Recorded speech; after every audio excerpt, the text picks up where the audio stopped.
Welcome to this episode of Blended, Blessed, and Always a Mess. I'm Aric. And I'm Angie. We are married with a ton of kids. We have 6 kids total. He has 3 and I have 3. My name's Hallie and I love riding horses. I'm Lexi and I love agriculture. My name's Carter and I love eating. My name's Chase and I love lifting weights. My name's Summer and I love spending my parents' money. I'm Dane and I love baseball. Our show is about our blended, blessed, and always a mess life. And our hope is if you find yourself in the same situation we are in, that by sharing our story, all the fun and all the mess, the challenges we are experiencing, it will give you some inspirations, laughs, and community, knowing you are not alone in this mess. We appreciate you spending time with us. Let's dive in. Welcome to this week's episode of Blended, Blessed, and Always a Mess, where personally for me, it's good to be back with everybody. Well, you're lucky I let you come back. I mean, honestly, you shouldn't I have. hosted that one show, one episode last week by myself. The ratings are through the roof. I mean, honestly, the downloads are incredible. And I should not be on the show. That's what we've learned. If I did the same episode for Father's Day, you would have like 4 listeners. Okay. But what I would say about that is you have gotten some wonderful messages from people and mamas, and honey, it was very inspirational. I tell you all the time, you're the strongest person I know. So proud of you all the time. And that episode was just a great segue into who you are. I mean, I think it's going to be powerful for women for a lot of years. Love that message. Thanks. Yeah, it was almost like a little pep talk for myself too, in preparation of the next weekend that was, in front of me. But we got through it. It was painful beauty. It was a hard weekend. Let's say that. It was very hard. Painful beauty is the right term because we were celebrating Lexi graduating from Mizzou while mourning the fact that Hallie graduated, but her earthly body wasn't with us for the graduation. And so kudos to Mizzou for all they did for her. We'll talk about that. But you really explained to me that morning in your sadness before we went over to Mizzou Arena to watch the girls graduate, what college graduation meant to you versus high school. And I'd not thought of it that way. It made a lot of sense. Yeah. What I was sharing with Aric was like a part of the sadness is like, okay, yeah, obviously Hallie's not here. Right. And we're 17 months in with her not being here. And there's so many what ifs that go on in your mind, and you grieve so many different things. So particularly one big grief is that I feel like that we've never been able to really celebrate Hallie and her accomplishments.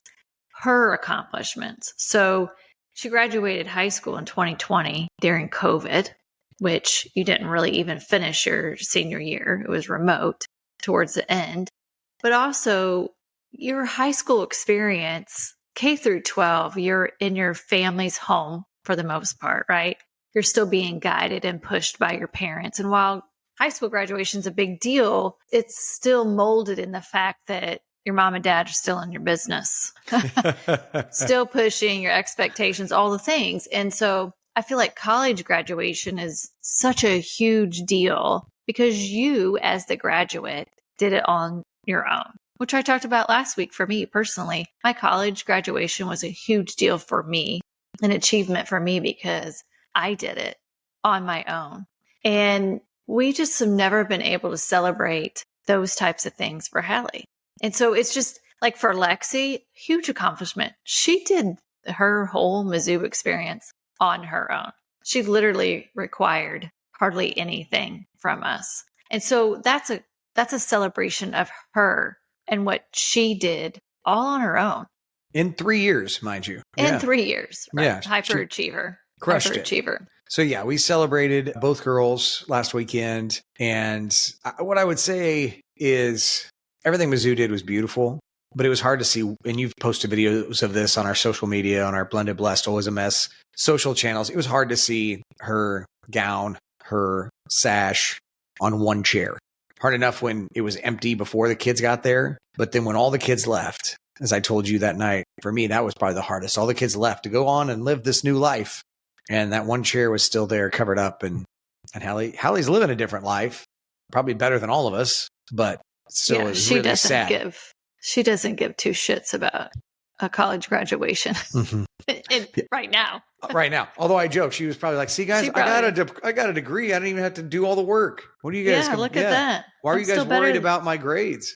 I'm still better than everyone. I didn't even have to take finals, and I got a diploma. It was I was not prepared for that, and I think it's the old saying of a picture's worth 1,000 words. That picture of walking in there and sitting down and seeing that one chair represents the hundreds of kids that get to come there and celebrate. And here's this one chair. And to be completely honest, I had a pity party that whole rest of the evening of like, why me? Why am I the mom that's sitting there with the empty chair? Out of all those kids, why did it have to happen to Hallie? And I think that's natural to think those things and feel those things. I think you have to. I think what matters is whether or not you stay in that. Yeah. Or you get up, just like I talked about last week. But it was the statistics that you saw that just summed up everything, right? That was a hard moment before and after, to your point. Well, you were strong. You continue to be strong all days. We came home and hosted probably about 50 people at our house for Lexi's party that day for the next several hours. And then, when everything got done and your mom and dad stayed and helped us clean up, I think your mom wanted to stay longer because she was worried about you. And your dad was like, we got to get home. And so they left. And I knew it was time to go because I knew that you were reaching your max. And do you want to talk about what happened the next several hours? I thought it was very connecting for you and I as a husband and wife over the next several hours of grief. Yeah, for sure. I mean, I think I told Summer, I'm like, I think Aric deserves an award for just constantly feeling, I'm sure it's draining for you too, to constantly feel like you've got to be there and pick me up. And, for me, it was extremely hard because you're battling so many emotions, right? Like, I'm so happy and so proud of Lexi, and I'm honored to be part of her life and to see this badass young woman, hyperachieving, fighting through all of the challenges that she's had in her past as well. Like we all have struggles, and to be able to celebrate her while a piece of me is still screaming on the inside of why, right? And that in itself is so exhausting. I love to host. I love to have parties. I love to have all the little thoughtful touches. And so we hosted, and, that also takes a whole nother level of energy. And, you're talking with people, you're trying to make sure everybody's comfortable, all the things. So yeah, when that door shut, I mean, I think in my mind, it was like slow motion, like the door shutting, and you could just feel all of the emotion come out. I went straight to bed. I just went into the bathroom, and Aric caught me again like he does every other weekend or night. And I couldn't stop crying. It was a long cry. It was I'd say it was over an hour, maybe two. I will say this, God's being very generous, right? So we talked, it's May, back at the first part of the end of November, first part of December, how much I was struggling with grief and not performing well in my own mind as a husband and a father. And God has just continued to work through that grief. I just feel lucky right now. I feel like I'm in a calm place. And so learning to just let you cry and lay there with you and not try to fix it. And then after a period of time, I felt like an hour or more. I don't know. I have no idea. I mean, it was a long time, but I know it was a long time. You rolled over, and I just felt like God was speaking through me. I didn't feel like I was really speaking because I'm not that wise, but I just remember talking to you about the fact that I appreciated you crying and letting it out. But I also wanted to remind you how strong you were, how amazing you are. And that for you and I, we have to focus on this vertical relationship with God, because at the end of the day, you and I are both going to die. All of our children are going to die. And everybody listening today, statistically, you're going to die. Not trying to bring everybody down, just that's the actual scenario that we live in. So why our relationship with God is so important, and why we've worked on it so hard over the last 18 months to know God, to know Jesus, so that we can be with Hallie again. And again, like Dave Cover said a couple of months ago, that'll be even more important for us is to see Jesus, right? Than it will be one day Hallie, or one day maybe we fully assume that I'm going to die first because I'm not as healthy as Angie. And so, she may for a while miss me and then be like, oh, wait, I see Jesus. This is way better than seeing Aric in heaven. So I think that was good. Then after that all settled and we had laid around for a couple hours, then we took about an hour walk. And again, had really nice, deep conversation, which I felt really just connected to you in you being vulnerable. We've talked about it, right? A couple weeks ago, the vulnerability that's required in your marriage. And I felt like we had a really good, vulnerable conversation. And I felt like through the grief, it, for me, was a connection point to you as my wife. And if anybody's gone through the loss of a child, this kind of grief, it's hard as husband and wife to connect sometimes because the grief is so great. And so to be able to connect through the tears and the grief, for me, is a deepening relationship. That's a relationship that you and I can't forge with any other human being because they can't know the pain and the grief that we're in. Fair? Yeah, that's totally fair. I mean, I think all of it is a release. Like, that's how I look at it. Even, I had to release all the emotions, right?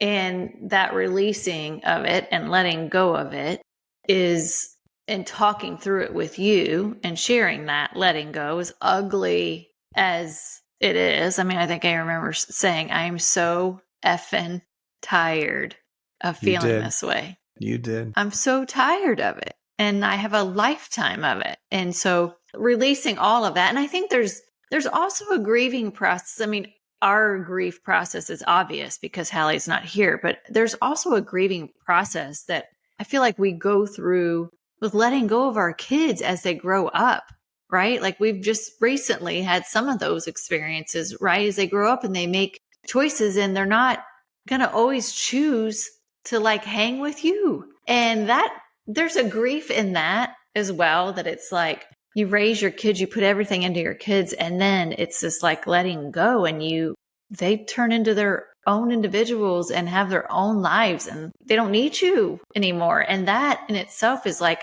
a whole letting go and release process that I think a lot of times we don't even talk about.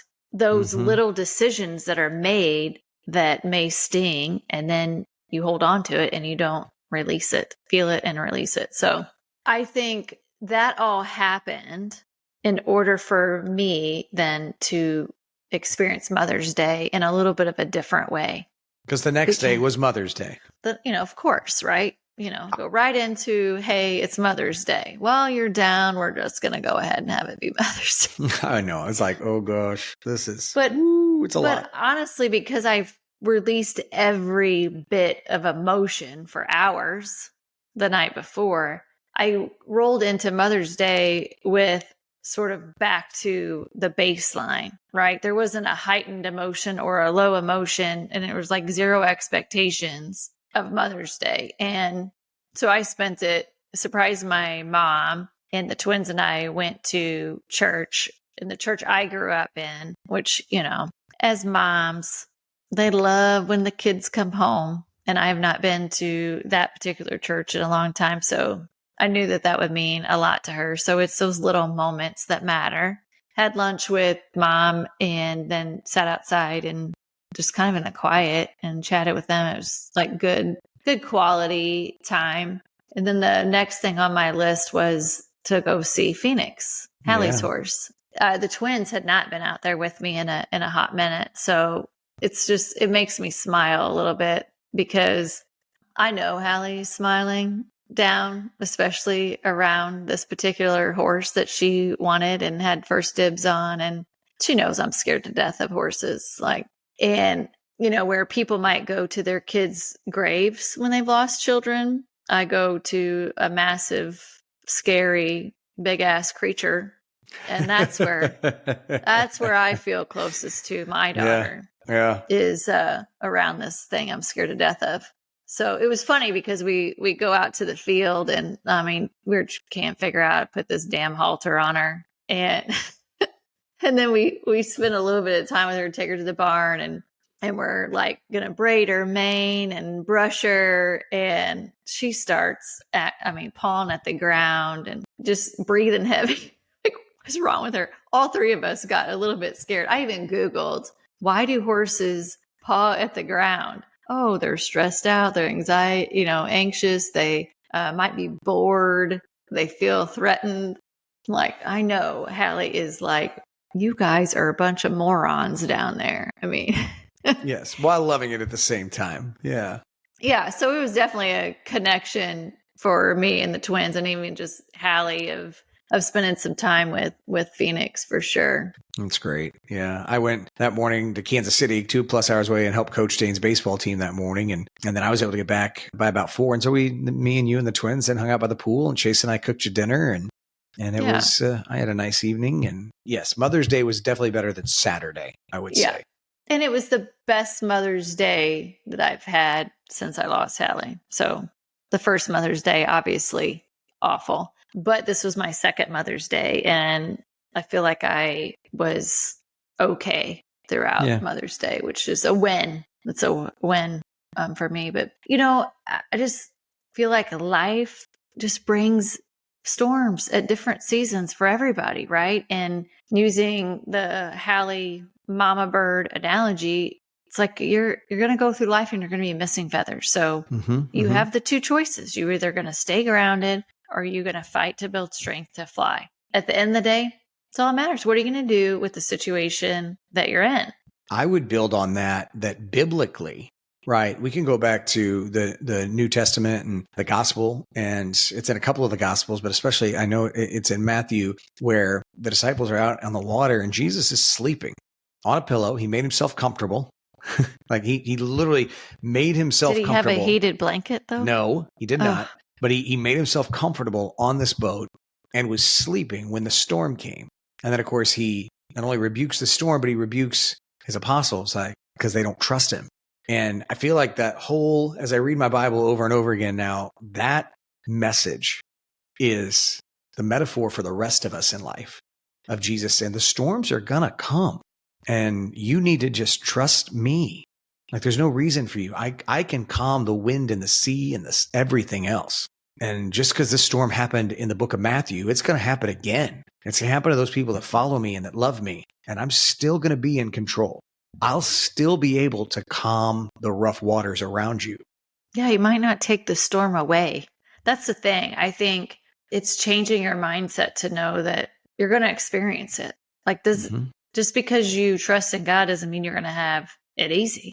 But you should rest in the support and knowing that he's got you, that you're going to get through it. It's like I posted on social media this past week of like me asking God, like, what, help me be strong. What if I'm not strong enough to get through this? Because I knew Saturday was going to be one of the hardest days I've had in a long time. I just knew it.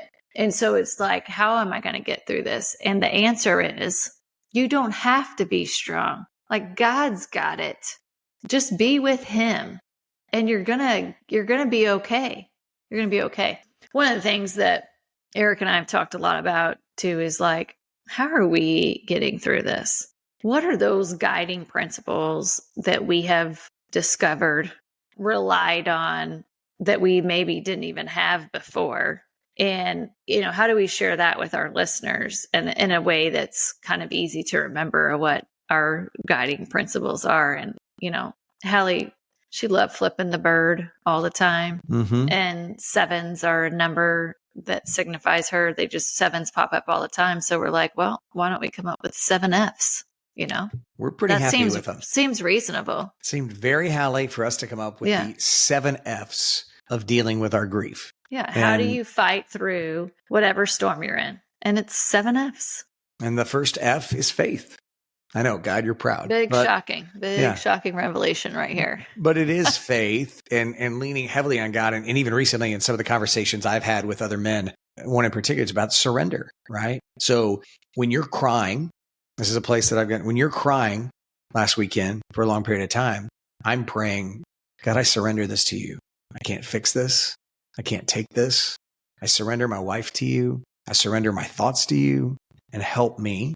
Help me to know when the right time is to speak. Help me to know when the right time is to comfort. And that's how my faith is continuing to grow. And it's surrendering to God in the storm, that I can't fix it, but God, how do you want to lead me through it? As a good husband, as a good father, as a good friend to you, whatever those things might be.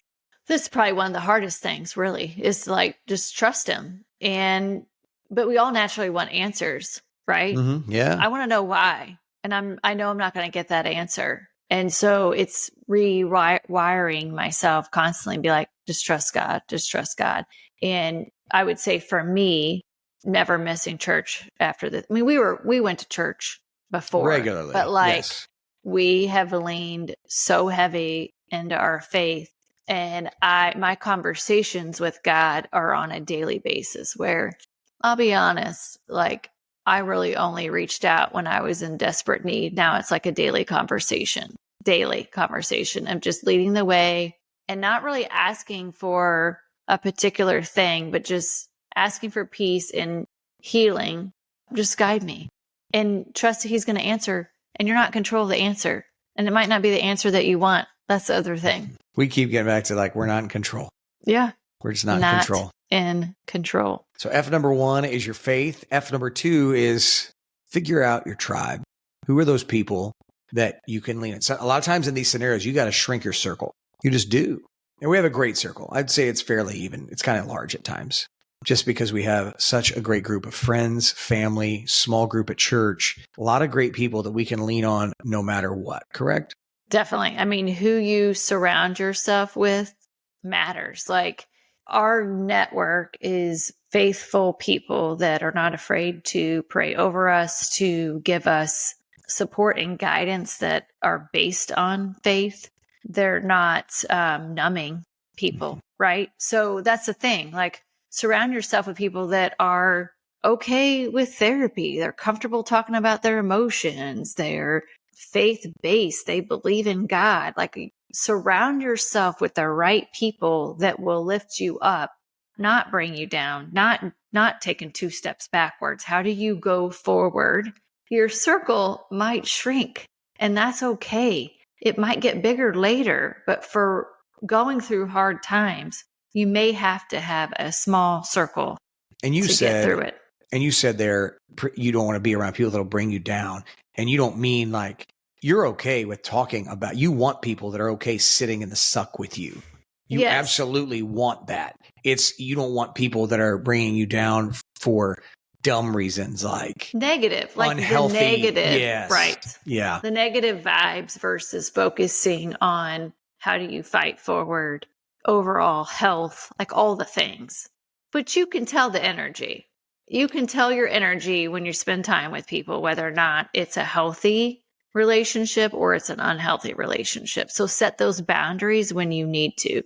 Here's the other thing I would say about figuring out your tribe is find people that will help, especially in Hallie's scenario of honoring her. So we were able to do so many things, like her honor walk was insanely beautiful, if you can say that about an honor walk. The celebration of life, the barrel race, the scholarship, showing up at the court dates, just those long hugs that matter, celebrating the 1 year at Thanksgiving, like all the things, like people should be celebrating and helping honor and support you, whatever you're going through. Even it could be a divorce. Like if people aren't showing up to help lift you and carry you when times are tough, they're not your people. So figure out your tribe in all aspects. Yeah, that's for sure. F number 3, freedom to be. And when we say be, that means it's a freedom to be quiet. It's a freedom to allow you to cry, which we've discussed on here over and over now. It's a freedom to feel the emotions that you're in, to find a process that works for you and your family. That freedom to be definitely takes a while because right out of the gate, you're in that fight or flight mode and you can't even comprehend what a freedom to be is. But now that we're pushing between 17, 18 months in, finding that freedom to be is very important. Yeah, the thing I would add here is probably directed to the ladies for sure, is like, you've got to ask for this. Don't worry about hurting people's feelings because I know that's hard. We're naturally people pleasers. But this one has been a little bit of a struggle for me to be more open and sharing what I need, even though I know it might hurt Eric's feelings. We've talked about that in the past, but like for me, freedom to be sometimes is like being alone and just, it might be taking a long bath or just being in a quiet house. I mean, you went to Hallie's house 2 weeks ago and that was like I just like, really? She's going down there? That seems odd. Like she needs to be there. No, She just needs to be there and be freaking quiet. love it. You know why? Because I'm a natural people pleaser. And when I'm around people, my heart always goes to what they have going on. How can I help them? How can I support them? What do they need from me? And guess what? That is so draining on top of already being on an empty cup for 18 months. So when I can just have time to myself, that is literally the most relaxed, calm that I am, because I don't have to worry about anybody else in that moment. And it's such a reset for me. And it gives me like clarity and time to really think through things, process my thoughts, but also to be creative and come up with, I write, but my mind's clear because I'm not thinking about 5 other things that I should be doing in that moment. And so that's so important to really internally understand what you need. That's number 1. But second, to ask for it. And third, to make sure it goes back to find your tribe. The people that you are around are supportive of that. Yeah, that's fair. I like it. Number 4 on our list is find a therapist that you can connect with. And we've talked about this before. We think it's important to normalize therapy. I know when I was growing up and that was not something my mom wasn't going to take me to a therapist. Something wrong with you. You got to go to a therapist. Something's wrong with you. And that's just not what we have found. We encourage our children to go. We go to the therapist, love our therapist, and it should be normalized. And we send our kids, we've gone with kids. We should go individually. We've gone as a couple. Like all those things are important to be able to work through and for us to communicate. Some of the things we just talked about in the process to be is how can we communicate directly with each other? That doesn't mean you're hurting someone's feelings, not intentionally, but just directly asking questions that will allow you to get to answers so that you guys aren't like playing the game of, I don't know, this, that, or the other, you're tiptoeing. And then somebody does, you get pissy and feelings get hurt, things like that. Yeah, I think a lot of times in relationships, one person shuts down easy. Like, I just think that's common, right? Who is that me. in ours? It's me. Okay. It's me. I shut down. I'm Angie Phillips. I'm a shutdowner. I get really quiet. That's me. So I've got to work on. Hi, I'm the problem. It's me. That's, Tay-Tay. I love Taylor Swift. I'm a Taylor. I'm becoming a Swiftie. So also, here's the other thing about finding a therapist. It might take you a couple people to find the right one. Yeah. So don't think just because you went to one therapist and it wasn't like a good experience, it didn't connect, that's therapy. That's not therapy. It's like you're dating to try to find the right one. And don't settle until you find the right one where you feel comfortable. But it's amazing what a third party perspective adds into whatever you're going through, that you most of the time feel more comfortable opening up because they don't really know you, right?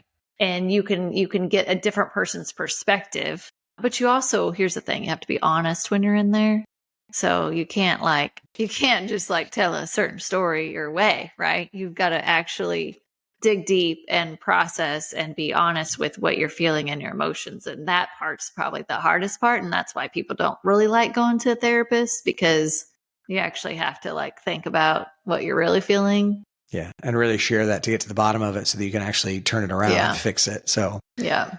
Yeah. We love our therapist. No, we're not giving you her name because she's already busy enough. It's hard enough for us to get in. So number 5 on our list is fitness. And that goes for both mental, physical, and emotional fitness. Those are all very important things. Yeah, I absolutely know if I go a day or two without getting some level of exercise, I usually do 30 minutes a day. I can tell that I need to do a workout. Do I want to do a workout? No, most of the time I do not. But I force myself, and then I always feel 100 times better afterwards. But physical fitness matters. You need to make sure that you are physically ready and prepped to be strong. And it's equally as important to be physically fit as it is to be emotionally, mentally fit. They're all equal on how important it is to be prepared to battle and get through it. So it's hard, but choose your heart, right? It's critical. And whether it's I think some of our quality time, because a lot of times it's hard to find the time, is when we do go for a walk together. So you're spending time together. It's time to communicate, and you're getting exercise, which also helps the anxiety and stress levels. I read this week, new study shows that 67 minutes a day outside is the optimal time to help us with our overall just health, mental, physical. It relaxes us and helps us. 67 minutes, which is not easy in the wintertime, but this time of year it is. And so love that. I would say for me, a big turning point in my life over the last 6 months has been the focus on overall fitness. My mental fitness has really helped by going to the therapist, by reading my Bible more regularly than I ever have. Also some great books that are incredibly inspirational. Physically, walking more than I have in a long time. I'm averaging probably 15 miles a week. Still seeing my trainer, love that. And then emotionally, back to it's between not just the Bible and my therapist, but surrounding myself with some new male voices that I respect and look up to, that are helping me to deepen my connection with Jesus, and also to help me because they struggle with being a husband. They struggle with being a dad and having deeper conversations. My conversations aren't just about Cardinals baseball and Missouri Tiger athletics anymore. So it's deeper and actual real feelings with other men, and that overall fitness I really encourage. And if you are in a relationship with a guy, just this to the guys, if you're a female listening and your husband's not willing to look into those things, you really might want to ask about that. And guys, if we do have many male listeners, we're predominantly female here. I encourage those things for you. It has made a huge difference in my life, and it's helping a lot. Yeah, I can definitely tell a difference. I feel like you are more calm, more relaxed. Like I feel like you're more methodical in your responses and how you approach things. And yeah, I can tell that you're more confident, all of it. So I'm proud of you for all of your hard work on that, because it's not easy. That is true. Not easy, but thank you for the compliment. I appreciate it. Number 6, forego trying to eliminate the pain. And that's the easy one to fall into. Did that for a hot minute, for about months 6 through 12 of this grief. Yeah. And I know a lot of people that do it for a long time in their situations.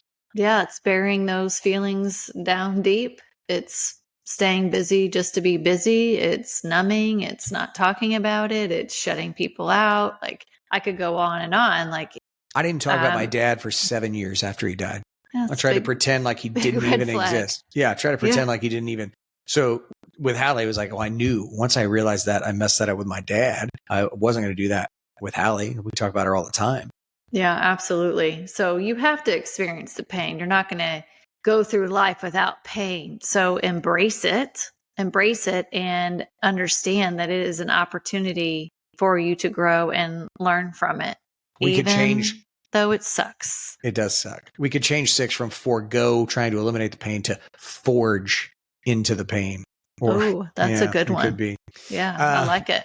And our final F is to fly with patience and grace.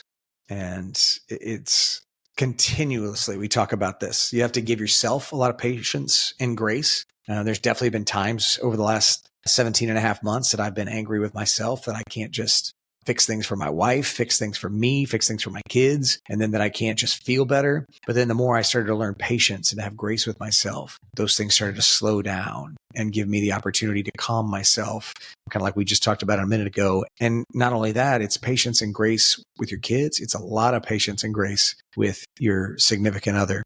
Because none of us have ever been through this before, and we're going to mess this up a lot. I mean, even after today, we're still going to make these mistakes in the healing process. And so it's to fly through this life with people lifting up your wings and helping you, but giving you patience and grace so that you can fly as high as you possibly can.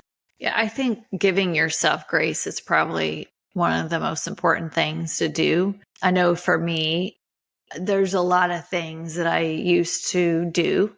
And you get to a point now with a different lens and a different perspective. It's like, yeah, I'm not that person anymore. But there's a level of guilt that you feel like you're letting people down because maybe you used to do all the things, right? And you're not doing all the things. And it's giving yourself grace that I'm not in that season, and that is okay.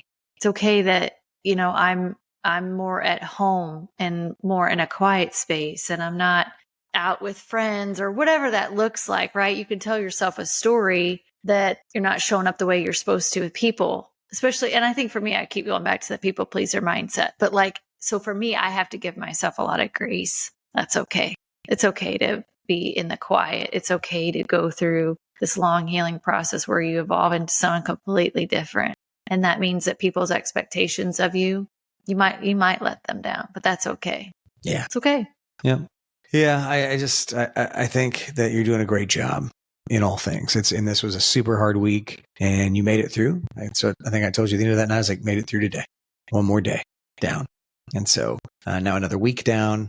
And yet continuously, I hope that I feel like my relationship with Jesus is continuing to grow. And that's allowing us to find ways back to each other and closeness and to be better parents to our kids. So love it. And I would say too, to all the women and mamas that sent Angie messages this past week about her solo episode last week, she really appreciated those and they made her day every time. So if maybe you haven't listened to that, go back and listen to it and feel free to let her know how much you loved it because I thought it was really powerful. Thank you. Hey, I know we were just talking about our overall health journey and fitness, all the things, but do you want to eat a piece of coconut cream pie after this? It's Grandma Alice. Angie's mom made it, and it's the best coconut cream pie that there is. My mom asked if there was anything that she could bring to Lexi's graduation party. I'm like, yes, you can bring a coconut cream pie that's gluten-free. So she did. And then when she brought it, I went and put it in my fridge upstairs, not where we were having the party. We got halfway through. She asked where it was. I'm like, that's for me. So every night I've been having a little piece of coconut cream pie because it is freaking amazing. It's Angie's favorite. So it was really a Mother's Day gift to her from her mama. So that I'm making last all week long. Love it. I'll probably eat it even if it has a little mold on the top. I'll probably scrape it off. All right. See, now we're oversharing. I don't know. All right. Well, yeah, coconut cream pie. It's date night and then we're going to bed. Guys, thank you so much for spending some time with us today. We really appreciate it. And we do love, hopefully, helping some of you heal the way that we're trying to heal. Because as followers of Jesus, our job is to help others heal the way that he did that. And so we just appreciate you. We ask if you like what you heard today, that maybe you would share that on your social channels or with a friend that might be hurting. We think that would be fantastic too. In the meantime, Carter graduates this weekend. So we'll touch on that next week. Another crazy weekend. Going. Carter graduates high school. So we'll get through that and we'll talk about it next week. We hope you have a wonderful week and God bless. Thank you for listening to Blended Blessed and Always a Mess. Follow us on Facebook, Instagram, and at blendedblessedalwaysamess.com. Reach out to us on any of our social channels. We would love to hear from you. Have a great week.